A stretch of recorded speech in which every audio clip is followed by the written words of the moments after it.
And I'm happy to share what that journey's been like and kind of how I went from being a small freelancer to now running a pretty amazing agency here.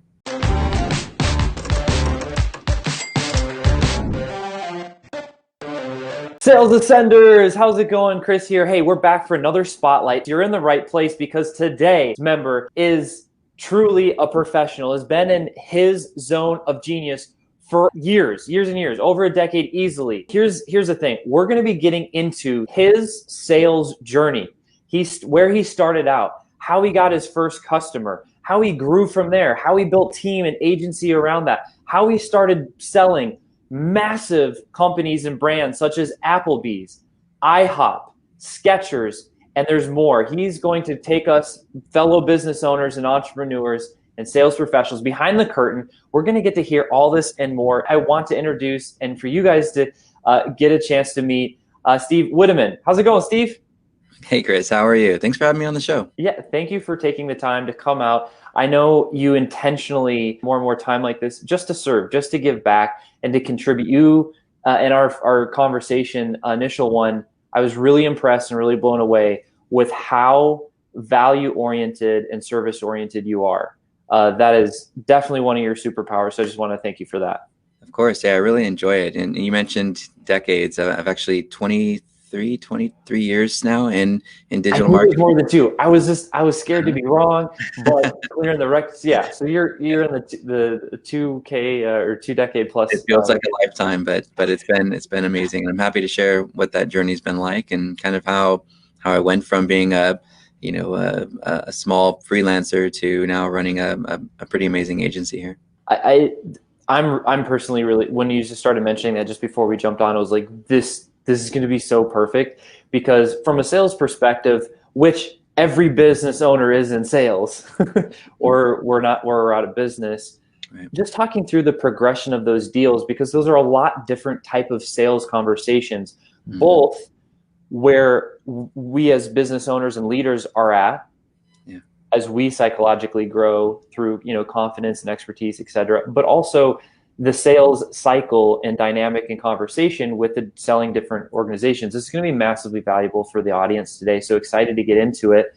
That said, would love to hear how you got into SEO and just a little bit of background on yourself before we jump into it. Sure. No, of course. So I was actually still in the Army Infantry back in 97. I started to really dive into search marketing, and back before there was even a Google, right? So it was something that I enjoyed doing for free for friends who had DJ businesses, or I had one friend that drove a limousine, and they said, you know what, we're happy to pay you a couple bucks a month to do this website stuff for us. We love all the scrolling marquees and bevel and emboss buttons and, the drop shadows, all the crazy stuff we did in the 90s. But I'm not really getting any business from it. It's more like a brochure that I put on my business card. And so I had to learn that a necessity if I was going to keep, these friends, as little part-time freelance projects. So I started to dive into it. I started following influencers who at the time were sort of the pioneers of digital marketing, like Aaron Wall from SEO Book and Bruce Clay and Danny Sullivan, all these digital marketers that just publish content and tips. And I just discovered a passion for it. And eventually, that passion evolved into more freelance gigs. Eventually, I found myself working on sites for car dealerships. And at one point, after I decided to go back and get my degree in e-business management, I got picked up by Disney, and I was managing paid search for Disneyland Commerce and Disneyland Marketing, as well as a newer brand at the time called Adventures by Disney. So it did become a career for me from something that was really more of a hobby. At the time, my day job, I was working at IBM Global Services, so I was already kind of a computer nerd and an introvert. And when I went out into the freelance world, what I didn't realize is those people that were giving me work were charging thousands % higher than what they were paying me to do the work. It wasn't until I decided to kind of branch off on my own, do my own prospecting, build my own content, that I started to learn about the sales process and just kind of how complicated and how psychological, that whole cycle is.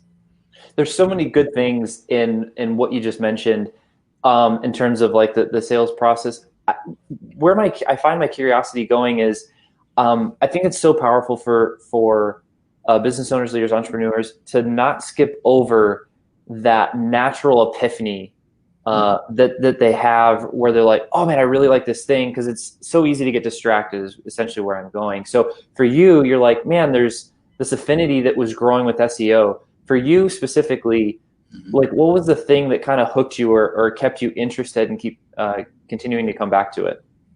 I think it was the free money. I think when I started developing websites and doing affiliate marketing and, building my own sites, I had at the time, I think I had like 12 different web directories back when web directories were a thing, and people would pay a monthly subscription to get their DJ and limo business into those directories. So I think the sitting down at dinner with the wife and seeing, new payment, new payment, new payment on PayPal, and going, hey, dinner's on us, and it's free, right? So it was nice to see that flow of residual profit that came in from really using my skill to do something for us and not just for clients. Got it. That was the hook, and here we are. Okay, well, perfect. So let's dive into that. Just the story, and if there's everyone listening, I know we have more and more people jumping on. Feel free to ask any questions, any SEO questions, sales questions. This is the place to ask it. We can see the comments, so feel free to share those. That said, let's start out with your first deal. Sure. Well, if we skip from helping friends and volunteering my time, and we went to where I actually went out and prospect and got a deal, I would say, and this was probably while I was still at Disney, and it was just some moonlighting things I did as an entrepreneur. We're all up till 1 a.m. learning and grinding and studying and tweaking things to try to really master our craft. Prior to that, I was up coding, doing HTML stuff. So I would say the first big deal I had was a $500 proposal I put together. It was 2 pages long and had some paragraphs and some definitions of things. And then it had a little table at the end, inspired by a template I had seen at one of the agencies I'd helped. And and then I got this deal, and I'm like, wow, $500, that's cool. This is addition to what I'm making on my day job. Wife was excited about it, and I'm like, oh, this could really work. And then I met a lady named Mary, and Mary was a corporate salesperson, and she says, look, at the time I was trying to rank #1 for SEO Expert, and I think I held that position for like 12 years, and until my peers in my community said that's bragging and we don't want you at our conferences, and I eventually got rid of the page. But she's like, you're #1 for SEO Expert. You've worked these amazing corporate jobs at Disney and IBM, and you have a degree in e-business management. You're selling for $500. This is crazy.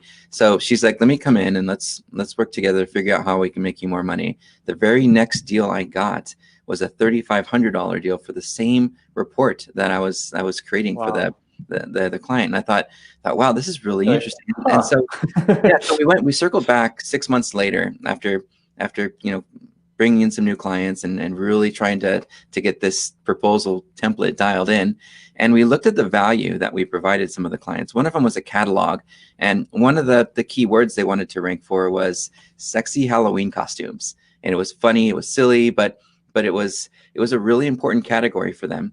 So we sat down, we gave them a strategy, we looked at content strategy, we looked at technical, we looked at off-page in terms of links coming into the website. We looked at all 3 of those factors, including some of the search appearance of how their listing looks in search results.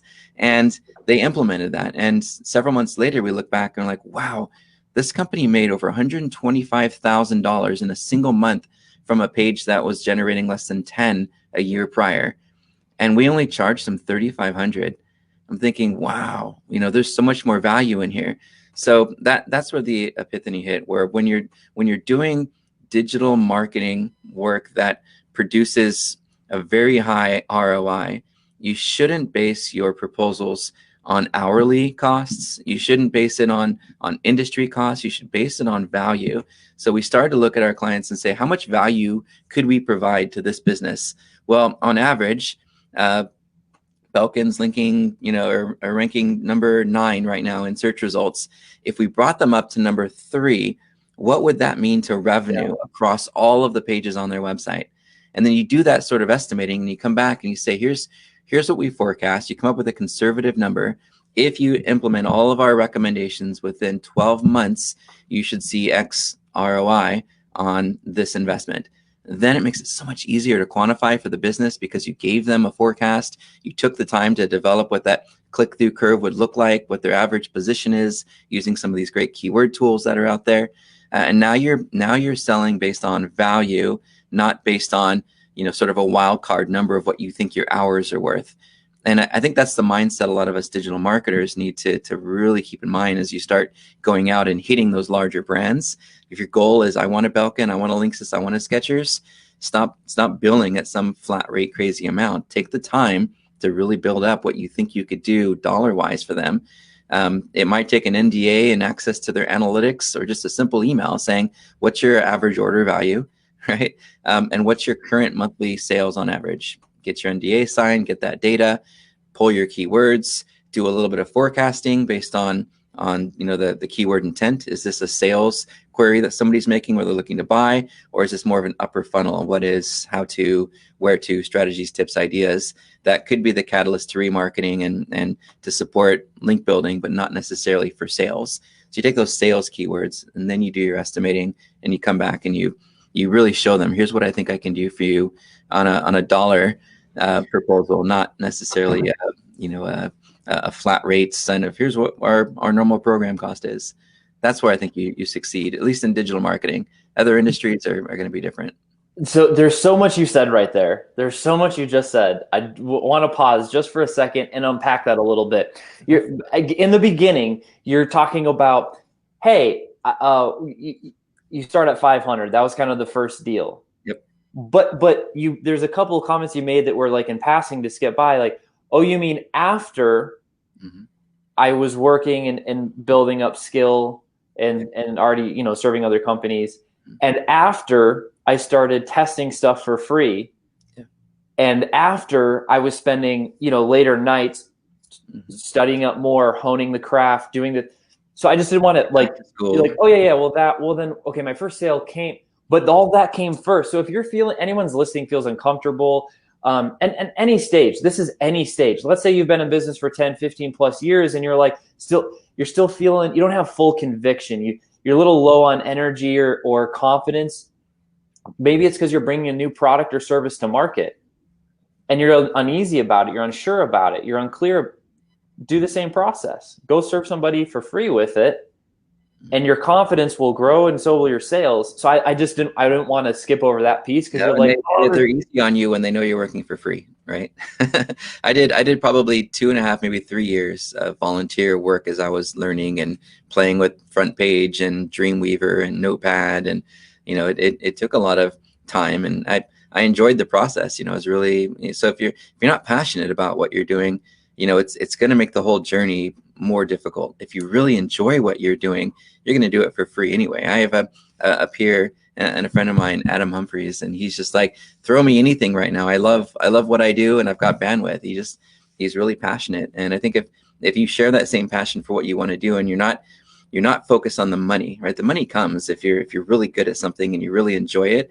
People can see that. I think just in the few minutes of us talking, I think you can see my passion in search. I really enjoy, what we do and being part of the industry. So if you have that same passion, if you're following all the blogs in your industry and all the blog feeds and the podcasts, and you're reading up on all the things that are happening, and you're going to workshops, and you're going to conferences, and you're taking training because you want to be better and you really enjoy it, you're going to do just fine. It's just figuring out how you can show value. And that's where the templates proposal process kind of comes into play. And by the way, I forgot to mention this, Chris. I'm gonna share a video I did several years ago, as long as everybody promises not to laugh at me, because it was in my earlier speaking days.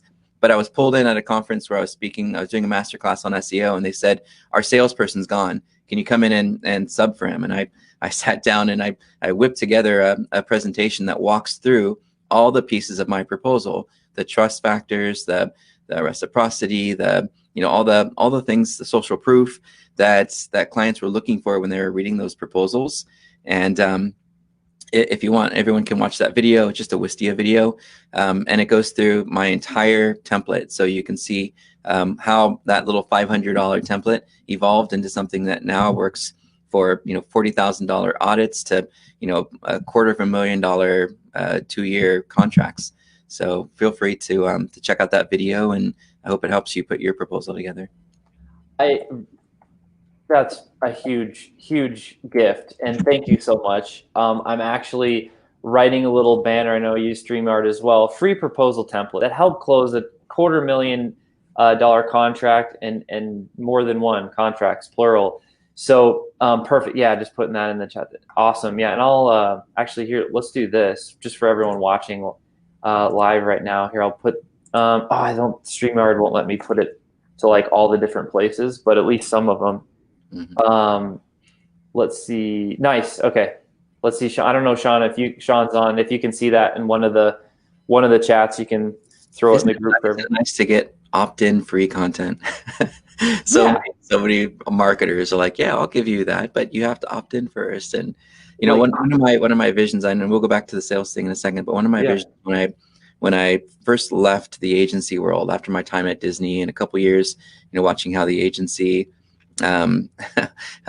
works.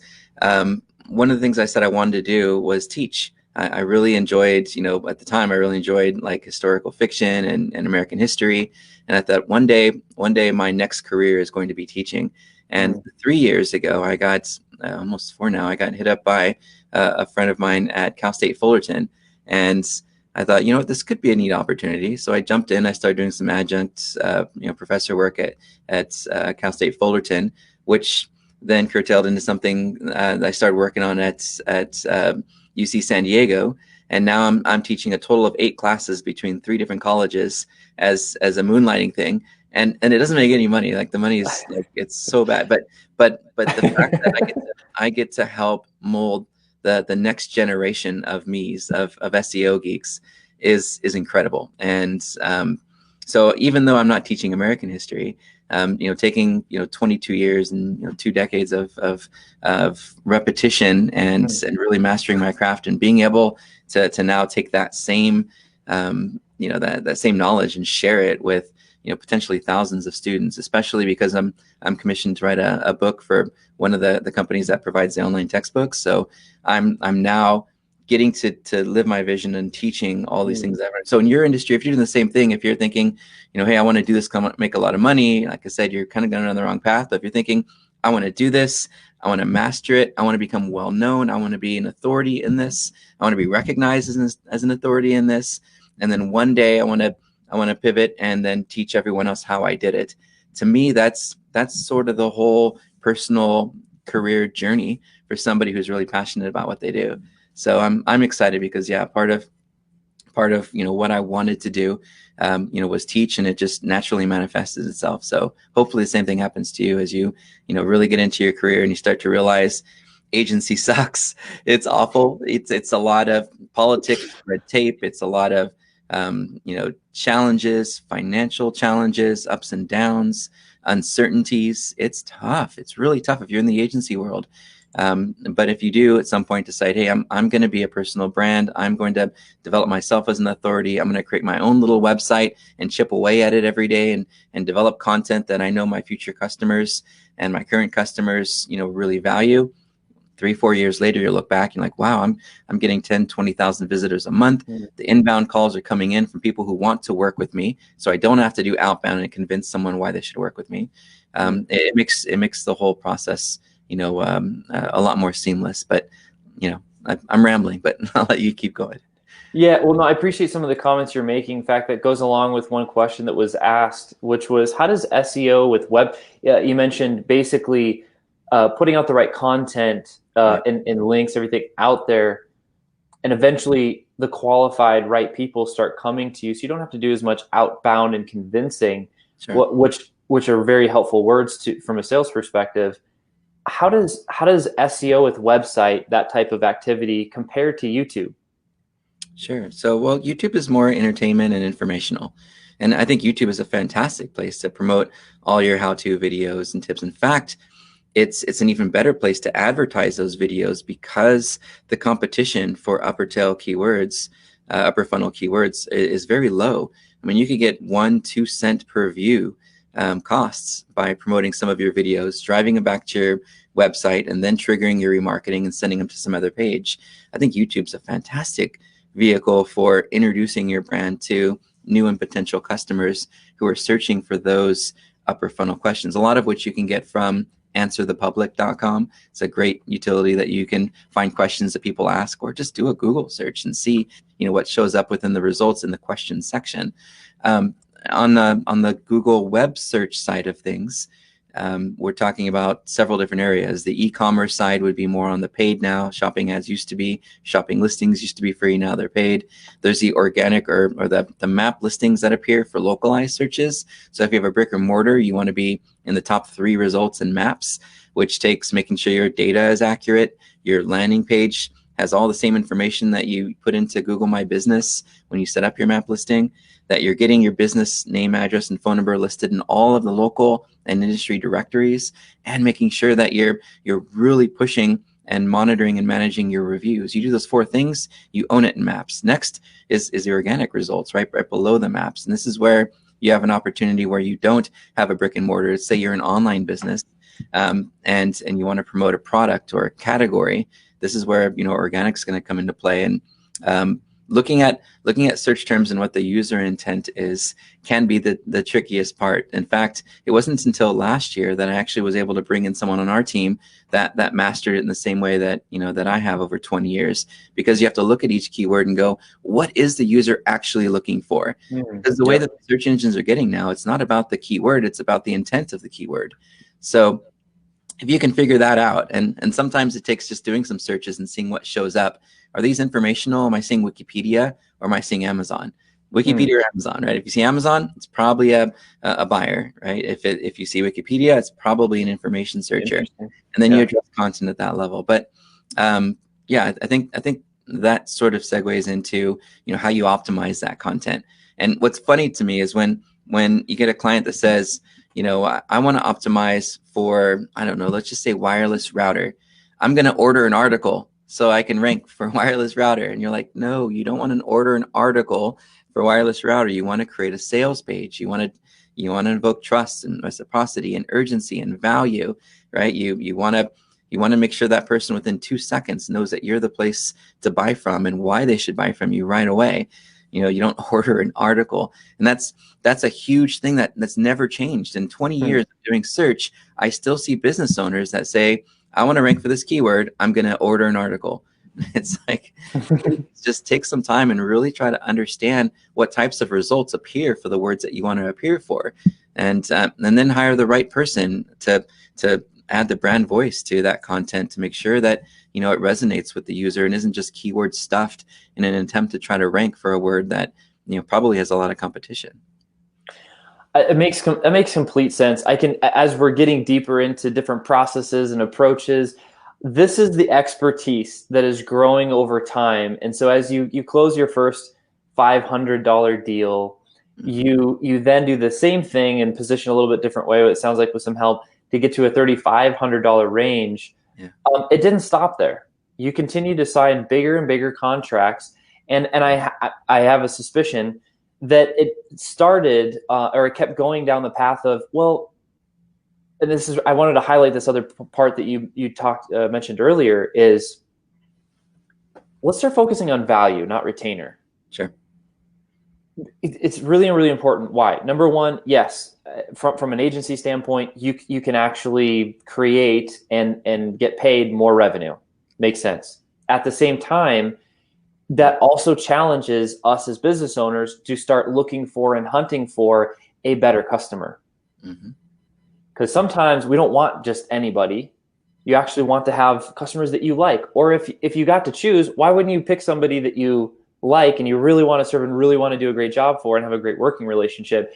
So focusing on that value, what we can do for them, for a lot of people, I would imagine that's going to shift their attention of who they spend time talking with. in a good way, And so for you, that clearly took place because of some of the accounts you ended up closing. So I would like to shift there. Let's go to the other end of the spectrum. Okay. What's the biggest or most exciting deal so far that you personally, maybe not in terms of revenue, but the one you're most proud of, most excited about that you closed, got to Yeah, work with? I would say it's our restaurant chains that we're working with. Mm. We have the two, the Applebee's and IHOP, and we had a first year with them where we really got to prove ourselves. And when it came to renewal, we were able to really quantify our efforts. I think the catalyst to that was really helping educate the client on what their KPI should be, helping them understand what their share of voice is for the search terms that are important to them. So we can see where on the IHOP side, we can see where Denny's is and Cracker Barrel, and know what percentage market share we have in different keyword segmentations.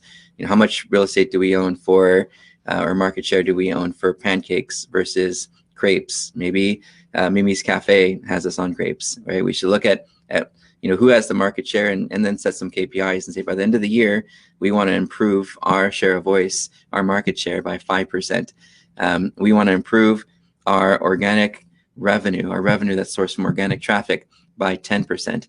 You set those goals, you create a tracker, you set up a data studio, and then every month you get on a performance call and you say, hey, we're on pace to hit our annual KPIs as it relates to revenue and traffic and keyword market share.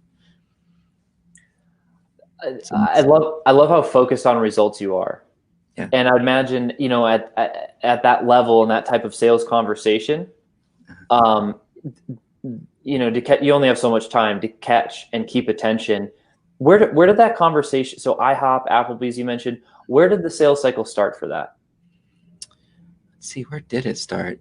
We were recommended. One of the vendors that had worked with them, they'd asked the question of, hey, do you have anyone that can do SEO? And they said, well, no, we're more of a platform, but here's a referral. And so the first conversation started, with that introduction. And we get a lot of that too. A lot of our digital marketing managers will move to other companies, and they'll take us with them, which is a really amazing feeling. When you did a good enough job that you get video testimonials, like we have some on Agency Spotter, where the client's like, yeah, I moved from this brand to this brand, and I wouldn't go anywhere without Wiideman. And you're like, oh my God, this is amazing to have somebody who's digital marketing manager of one of these large companies, make a statement like that. But yeah, so I would say the first initial call, I know it can feel really intimidating in the beginning, as you start to talk to larger brands. Right. Keep in the back of your mind that the larger brands are going to be less high maintenance than the small business owner who's pulling dollars out of his own wallet. When the corporate has a budget, they lay off you a bit. When the individual small business owner has a budget, they're all over you to get the most they can out of it. And most of the time, unfortunately, they're going to get more than they paid for, and you're not going to get the value you deserve. So really, really, if you're going to grow and be profitable, you got to start looking at some of those larger clients. So as you start to get comfortable with them, remember, these are all people that started where you did. A lot of these digital marketing managers went to school and started as an intern somewhere. So you're talking to a regular human being. You shouldn't be intimidated at all. You ask qualifying questions in that first call. What are your KPIs? What are your challenges? Right? What have you seen your competition been doing in terms of trying to outrank you in search results? What are some of your key business objectives that you'd like to drive more revenue from? Is it pancakes or crepes, right? You look at and you ask technical questions. What's the CMS you're currently using? Do you know what some of the SEO restraints or maybe some of the plugins and things that you're using for SEO are? What's your content strategy look like for this year? Do you already have an information architecture built on all the search terms you want to appear for? Where you at right now with attracting links to your website? Do you have a plan in place to build some some upper funnel how-to content? Are you doing a viral campaign where you're putting up a landing page and hoping to get thousands of links to it? Are you doing a charity event? What are you doing to attract links to your site? And then, of course, attribution, asking the question of, do you understand the full attribution of where your customers are coming from? Is SEO, is organic search last click, or is it first click, right? Just asking some of those really qualifying questions as sad as it might sound, a lot of the clients are going to come back to you and say, I don't know anything you just said. Can you help Right. me I put all was that together? Yeah, I was just going to say, like, that seems to be like a good path. Like, you just hit them with so many questions, things that they don't know the answer to. You're like, okay, clearly you're the guy that thinks about the right things. You're hired. So it goes on that path. They What don't was even say you're hired. They feel like they're already working with you because now you're starting to help them to answer questions and you're already working with them. You're having conversations that are beyond sales and you're indirectly already working with them. that's a good punchline. Have conversations that are beyond sales. Mm-hmm. Again, it goes back to the results. It goes back to the results. If you're focused on, how do you serve the business? What value can actually be created Yeah. by partnering together, focusing on that, which is the result, Mm-hmm. then decide, who's going to get how many slices of pie, Right. so to speak.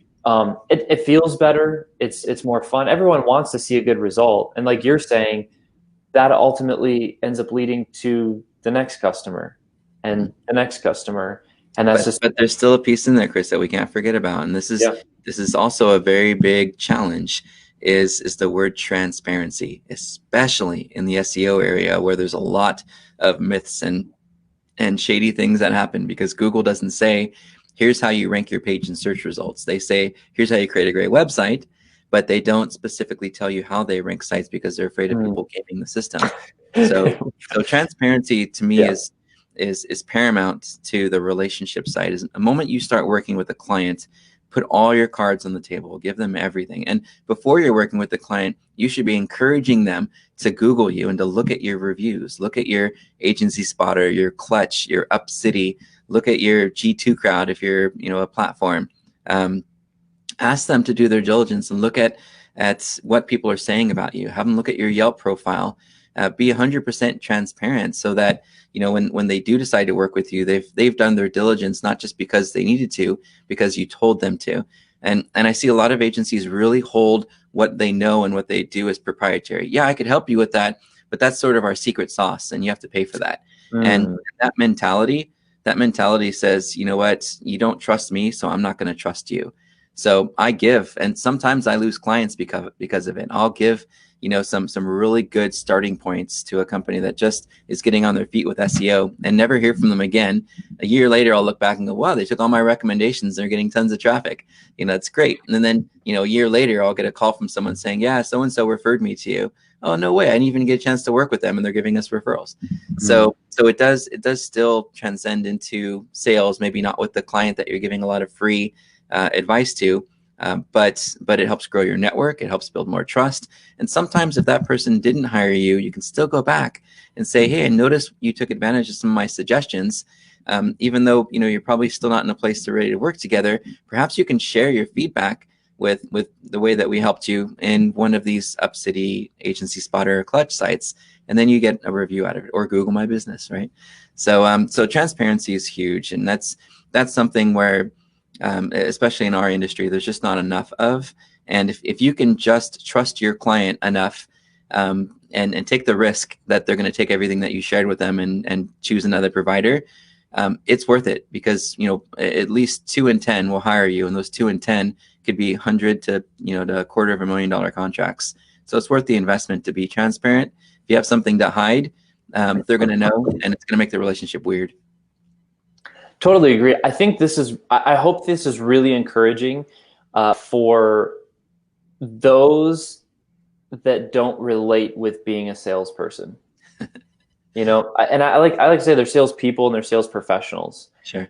And sales professionals, you'll never know who the sales professionals are because they never make you feel like you're being sold. Right. And there's never any aftertaste. Mm-hmm. And so let me educate and give you some free advice. And if you found it helpful, great. And then you follow up in a week and you say, hey, just following up to see where you're at. Is there something we can do for you?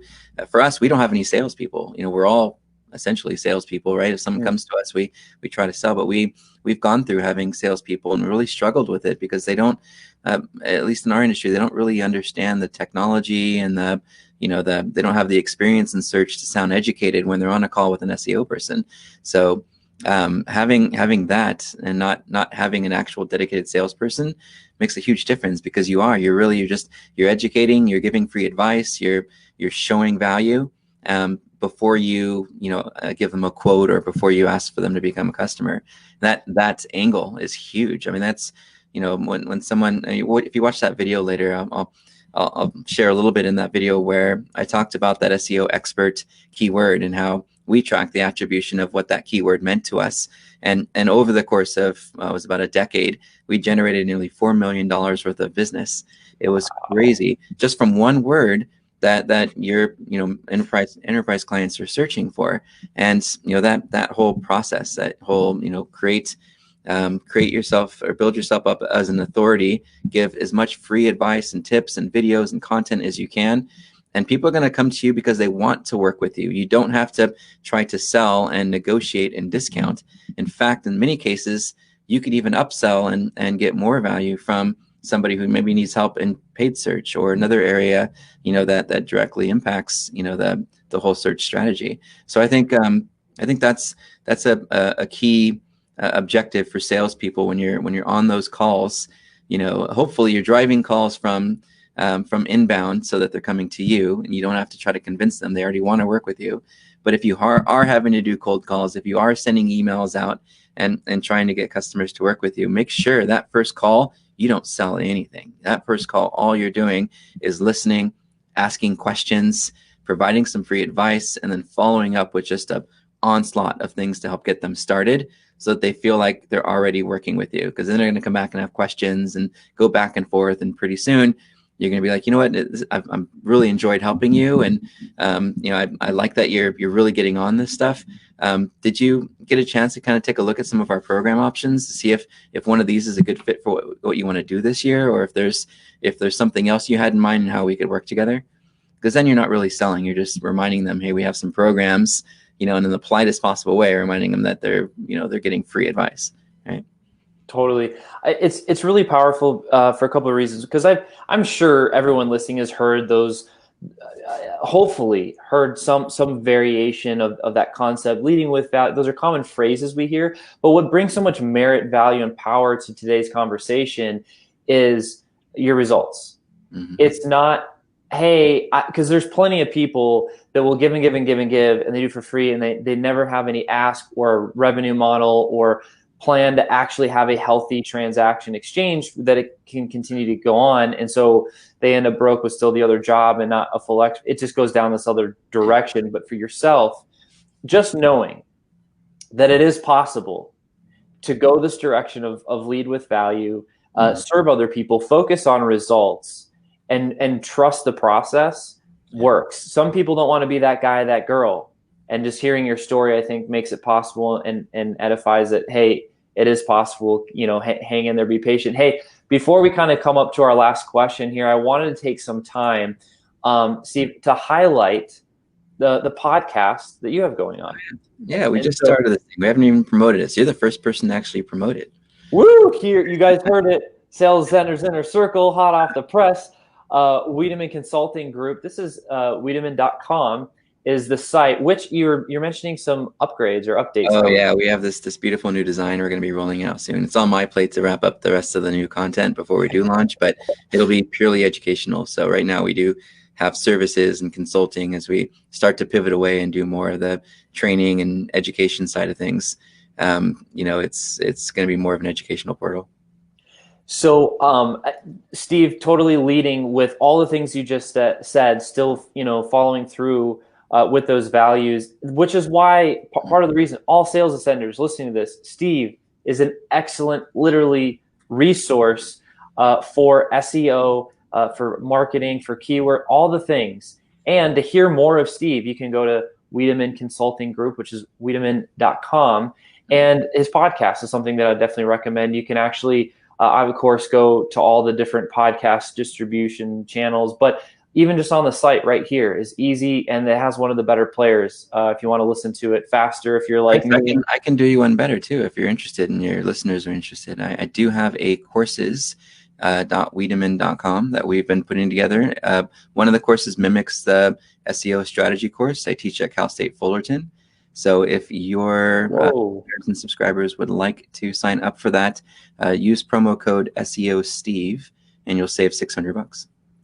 SEO Steve. You There got you it. go. He's dropping a bunch of stuff here. Hopefully you guys are enjoying this. Yeah, so you can go here, check this out.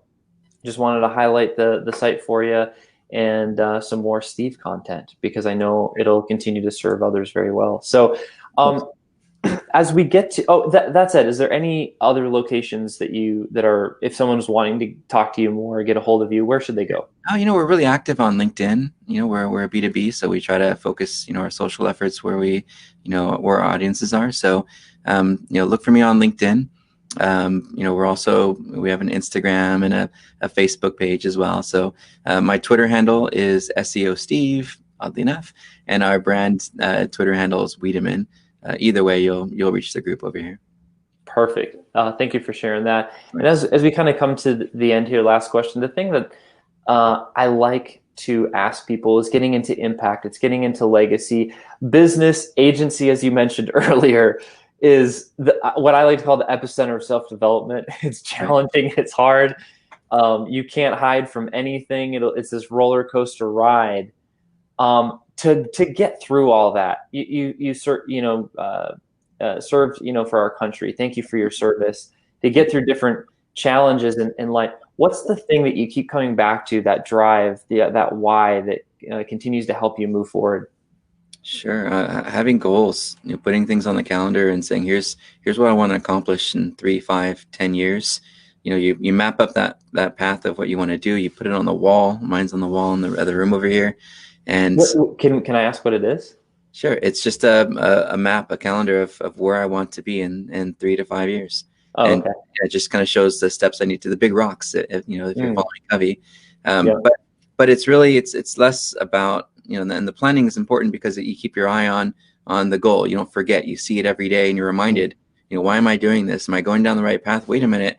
Why am I doing this if it has nothing to do with that? Focus on that when you see it. But what's really been important to me, and oddly enough, I've only learned it in the last couple of years, is developing some really strong self-discipline in areas that help you to feel better, to stay sharp, to have a good attitude.